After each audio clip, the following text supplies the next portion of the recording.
Kapanın.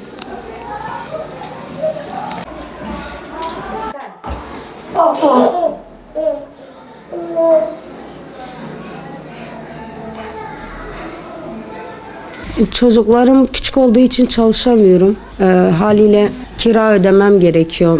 Masraflarımızı karşılamam gerekiyor. O yüzden böyle bir mağduriyetim söz konusu olduğu için Allah rızası için yardım istiyorum ben öncelikle. Yardım edenden de etmeyenden de Allah razı olsun. Eşimle ayrıyız şu an. O bizden haber alıyor mu bilmiyorum ama biz ondan haber almıyoruz. Pek görüşmüyoruz. Çocuklarına da gelmiyor yani gelip görmüyor. Bize de bir yardımı dokunmuyor, sormuyor, etmiyor yani. Biz de ondan bir haber almıyoruz.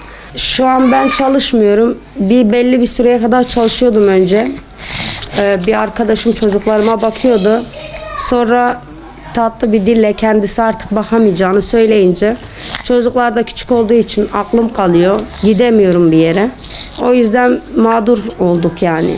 Babam şeker hastası olduğu için yani ailede büyük bir çalışan olmadığı için onlar da pek yardım sağlayamıyorlar. Çocuklarıma süt getirenler oldu. İnşallah daha da iyi olacağız inşallah. Hayırseverlerden sadece yani ufak bir şey de olsa el uzatmalarını istiyorum. Çocuklarımın bakımlarını üstlenmek zorunda olduğum için yani yetişemiyorum. Normal olarak bunlar da bir çocuk yani istedikleri oluyor, kıyafet oluyor. Yetişemiyorum maddi bakımdan. Burası kiralık zaten. Yani en az ne kadar mesela ne olursa ellerinden yardım eden hayırseverlerden ben çok mutlu olurum. Dualarımı da eksik etmem. Her namaza durduğum zaman yardımlarını istiyorum onlardan. Yani ben de onlara her namaza durduğumda dua edeceğim.